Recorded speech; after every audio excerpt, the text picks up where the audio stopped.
Hello बच्चों, welcome back my YouTube channel तो sir lecture. तो कैसे हैं आप लोग? आशा करता हूँ कोई ठीक ही होंगे। तो चलिए आज हम पढ़ेंगे फिजिक्स। जी हाँ, इस चैनल पर केमिस्ट्री अब तक आप पढ़े हैं, अब इसी चैनल पर आप फिजिक्स को भी पढ़ेंगे।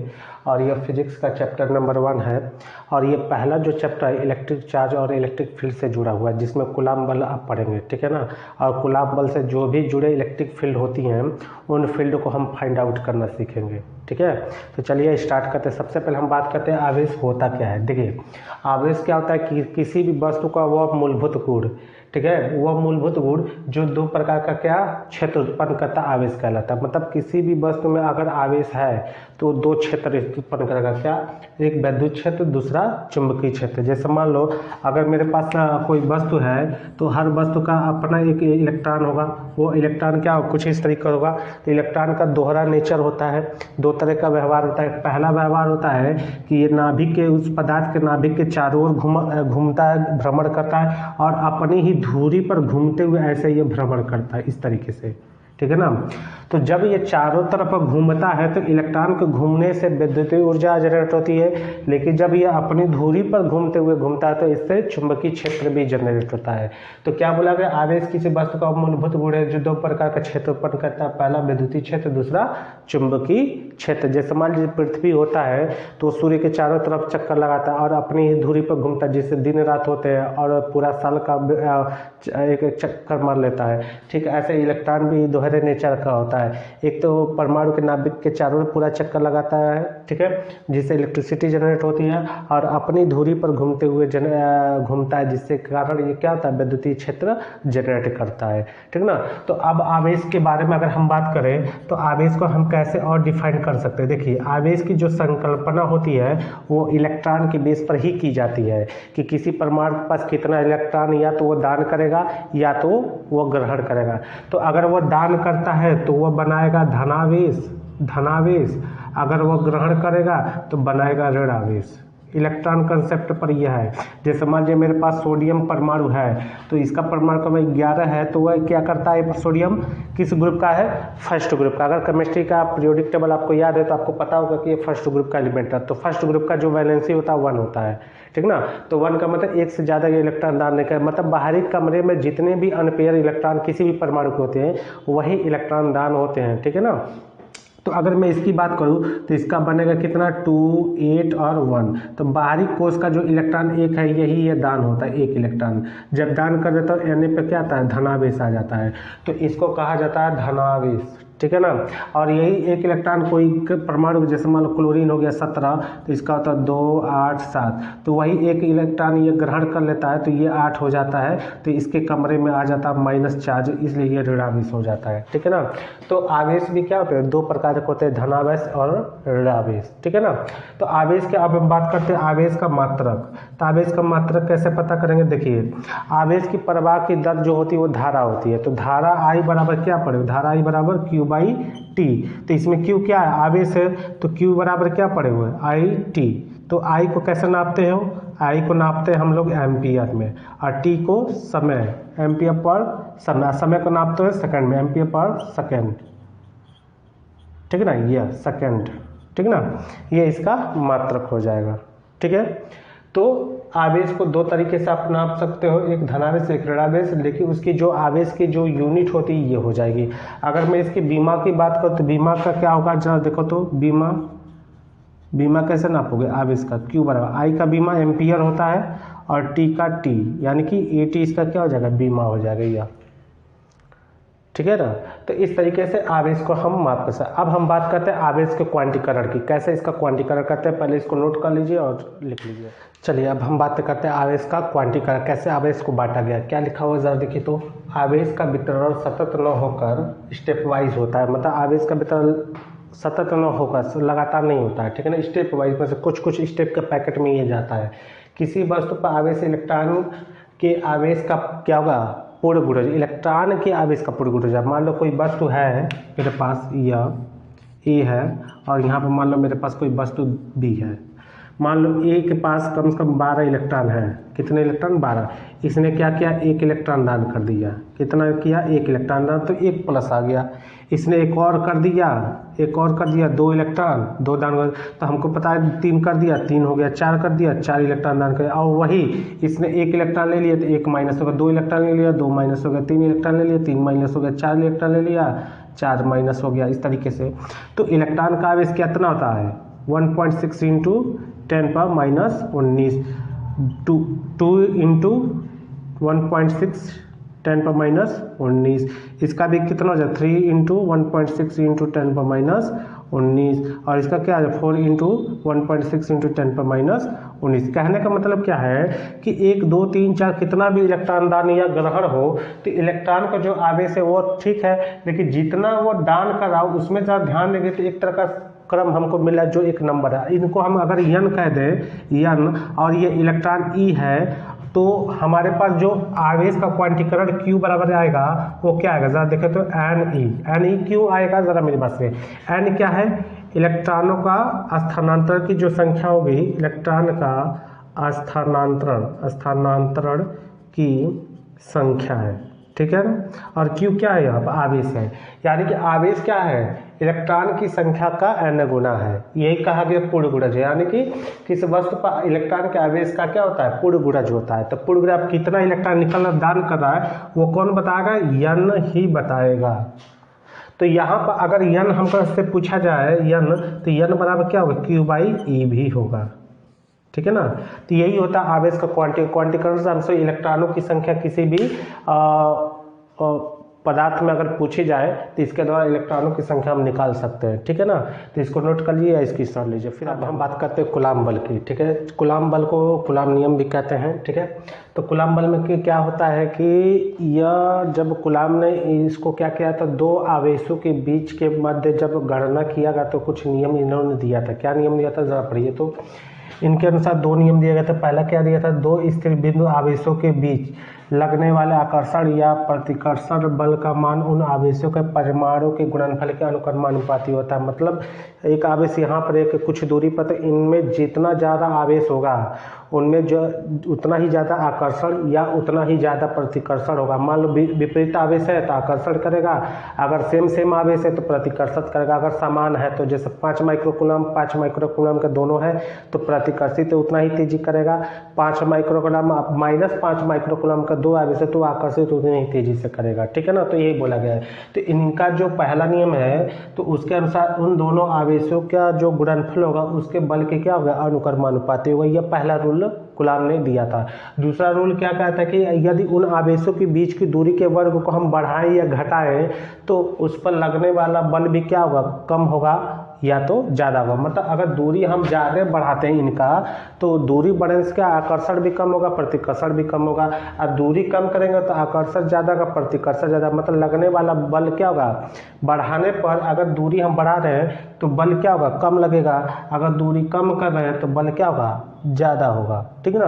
तो यही होता है कूलाम का नियम। तो दोनों अगर समीकरण से देखा जाए तो कूलाम का नियम क्या कहेगा, F अनुक्रमानुपाती क्या कहेगा Q1 Q2/r²। हमको पता है कि जब ये हटाएंगे तो कोई ना कोई एक नियतांक का कांस्टेंट वैल्यू आती है। तो यहाँ पर कांस्टेंट वैल्यू हम ले रहे हैं K, क्या ले रहे हैं K, Q1 Q2/r²। तो K की वैल्यू अगर ज़रा ध्यान रखिएगा, K की वैल्यू होती है 1/4πε0 ये होती है। तो यहाँ पे F बराबर क्या होगा, K की वैल्यू 1/4πε0 Q1 Q2/r²।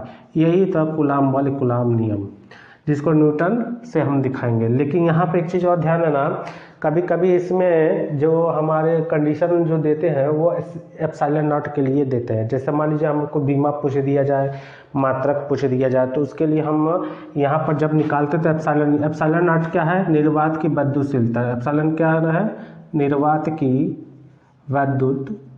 विद्युतशीलता, ठीक है ना। इसको नोट कर लीजिएगा यार। तो इसका क्या क्या पूछा जाएगा ज़रा मेरी बात समझिए। इसका सबसे पहले पूछा जाएगा बीमा या मात्रक। तो मैं पहले मात्रक ही निकाल लेता हूँ, दिखाता हूँ। सबसे पहले मैं इसके बात करते वैल्यू की, ε0 की वैल्यू कैसे निकालेंगे।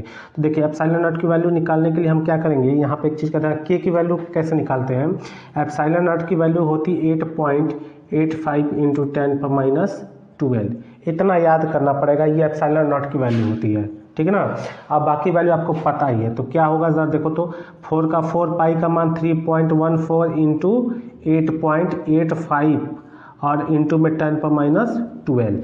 जब इन सभी कैलकुलेशन को आप कैलकुलेट करोगे, तो कैलकुलेट करने बाद डिवाइड करोगे तो के की वैल्यू जो हो जाएगी 9 इंटू 10⁻9 न्यूटन मीटर स्क्वायर पर कूलाम स्क्वायर हो जाएगा या इस तरीके से, ठीक ना।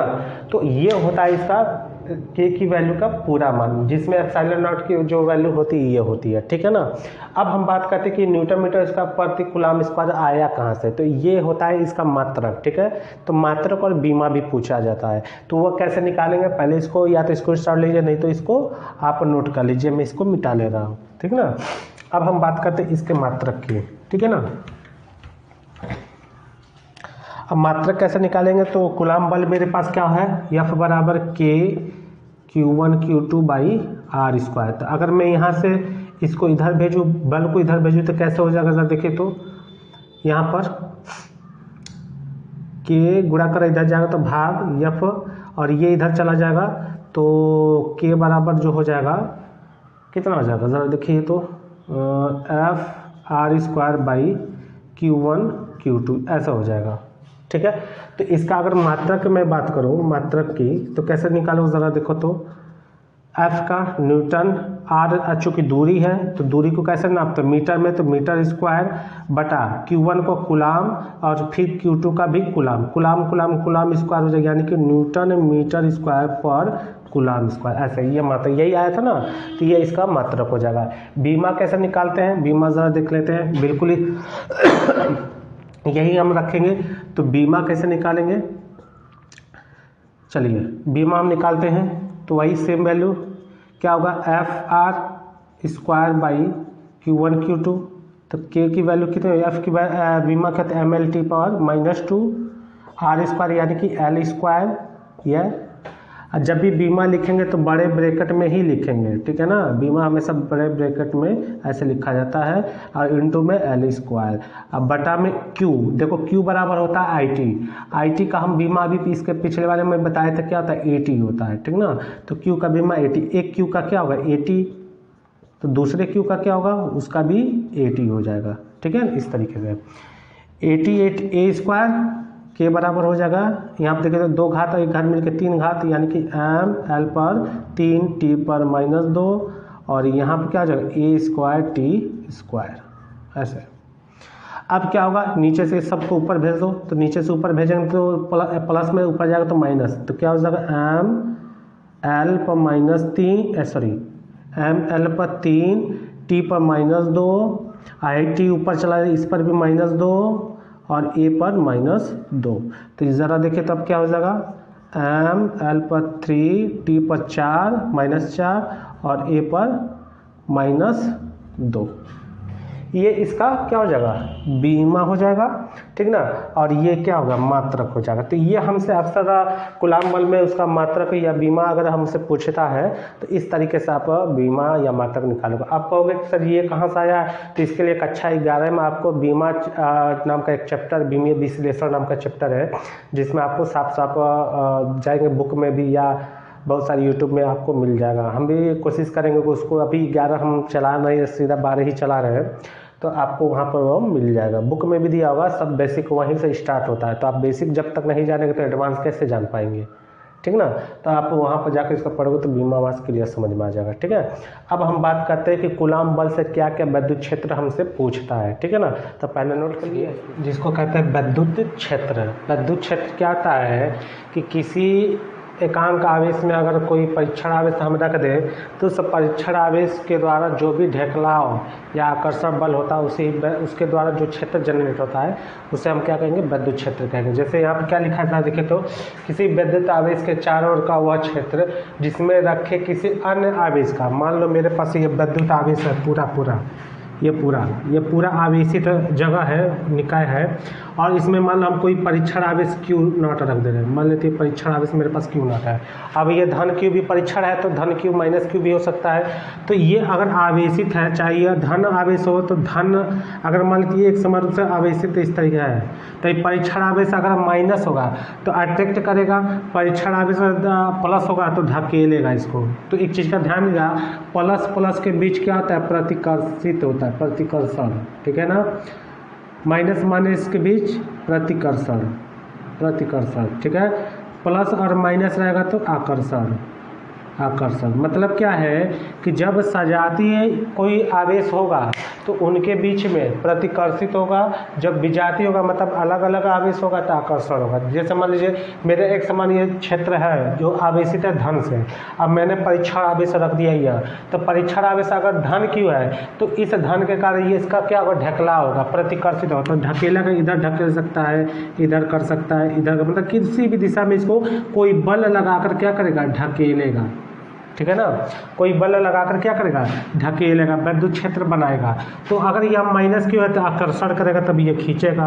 मतलब इसके द्वारा मान लीजिए मेरे पास कहने का मतलब क्या है, डेफिनेशन के हिसाब से क्या कहेंगे, किसी विद्युत आवेश के चारों ओर का वह क्षेत्र, इसके चारों ओर का वह क्षेत्र जिसमें दिखे किसी एक आवेश द्वारा, मान लो कोई परीक्षण आवेश ये रख दिया, द्वारा आकर्षण या प्रतिकर्षण बल कर्म, मतलब या तो इसको आकर्षण करेगा प्लस वाला, नहीं तो प्रतिकर्षित करो। तो परीक्षण आवेश अब क्या रखते हो, बात की बात है, माइनस की प्लस, तो उसके हिसाब से ये निर्भर करता है। तो विद्युत क्षेत्र का मतलब इसको या तो खींचेगा नहीं तो ढकेलेगा, तो इसके द्वारा जो बल लगेगा वो F बराबर विद्युत क्षेत्र की दिशा में आवेश को ढकेलने में लगाया गया बल होगा, ठीक है ना।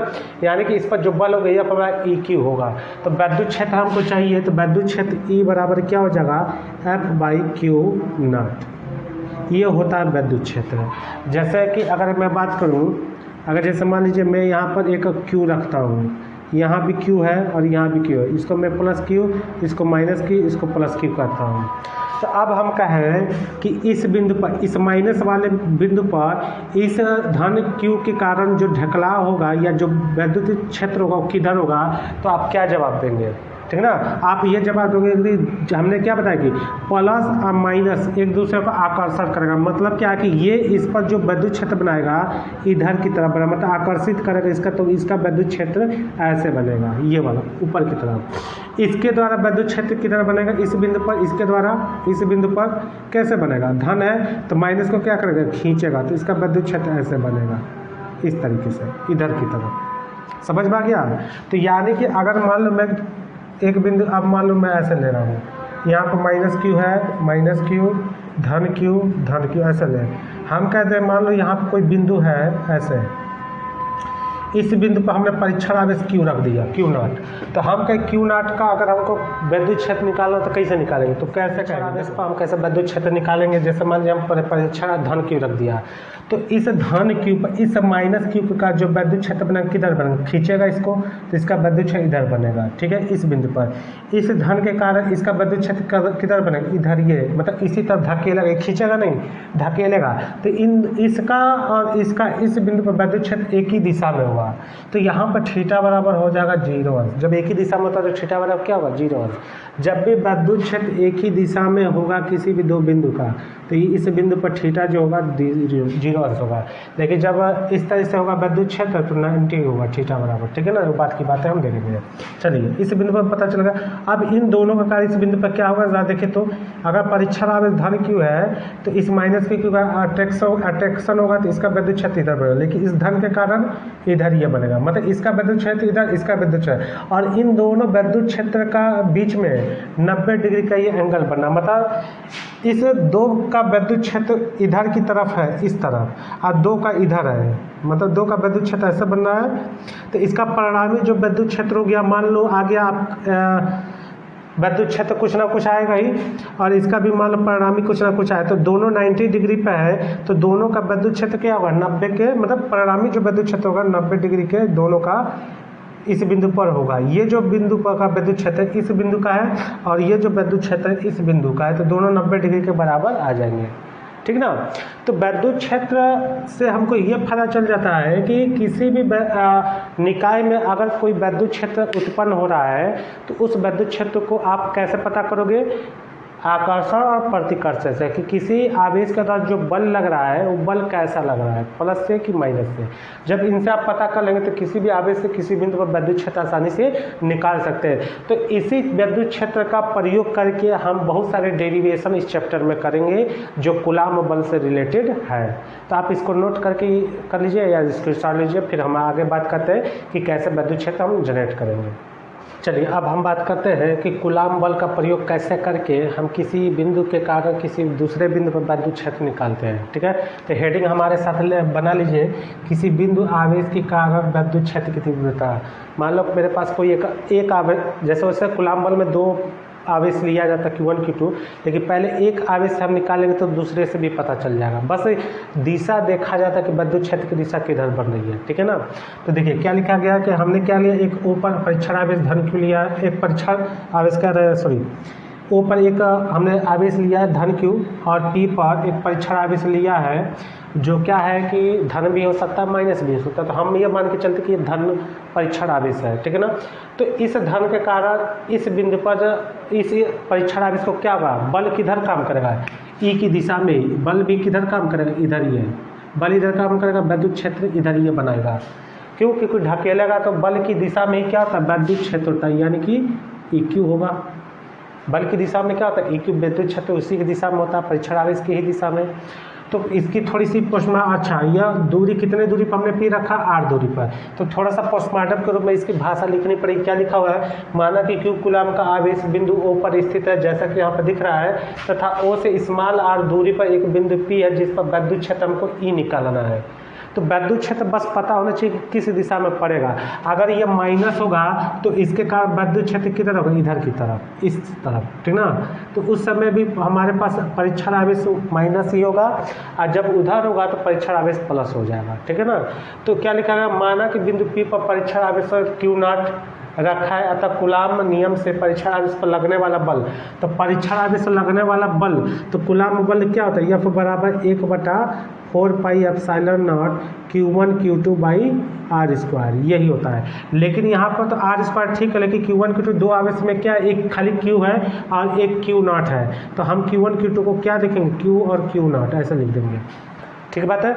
इसको बना लेंगे समीकरण 1। ठीक ना। समीकरण 1 बनाने के बाद फिर क्या करेंगे, एक चीज़ आपको पढ़ाए थे बिल्कुल इसके पहले ही, क्या, विद्युत क्षेत्र। विद्युत क्षेत्र क्या पढ़ाया था, E बराबर F/Q0, यही पढ़ाया था ना। इसको सेकंड इक्वेशन बना लेना। अब क्या करना, लिखना समीकरण 1 का मान 2 में रखने पर। ठीक है ना। समीकरण 1 का मान 2 में रखने पर, यहाँ पर हम लिख रहे हैं समीकरण 1 का मान 2 में रखने पर। जब 1 का मान 2 में रखोगे तो क्या मिलेगा, E बराबर, जब देखो तो F की जगह क्या रखोगे, ये पूरे वैल्यू, तो पूरे वैल्यू जब रखोगे तो 1/4πε0 Q0 बाई Q0 R², ऐसा आ जाएगा, Q0 R², Q0 से Q0 कट जाएगा तो E बराबर हो जाएगा 1/4πε0 Q बाई R²। ये हो जाएगा विद्युत क्षेत्र किसी बिंदु के कारण किसी अन्य बिंदु पर जो स्मॉल r दूरी पर रखी गई है, उस बिंदु का विद्युत क्षेत्र होता है। अगर यह विद्युत क्षेत्र हमको किसी परावैद्युतांक माध्यम में देगा, यदि माध्यम परावैद्युतांक हो, परावैद्युतांक मतलब किसी माध्यम हो, तो यहाँ पर बस k जोड़ देना है। क्या जोड़ना है, k। तो E बराबर हो जाएगा 1/4πε0 K Q बाई R²। ये होता है किसी परावैद्युतांक माध्यम में विद्युत क्षेत्र और ये होता है निर्वात में विद्युत क्षेत्र। ठीक है। तो इसको नोट कर लीजिए और नहीं तो इसकी स्टार्ट लीजिए। बाकी इसका जो अगला टॉपिक हम नेक्स्ट वीडियो में बात करेंगे, अगले वीडियो में। तब तक उस वीडियो का इंतजार करिए। Thank you.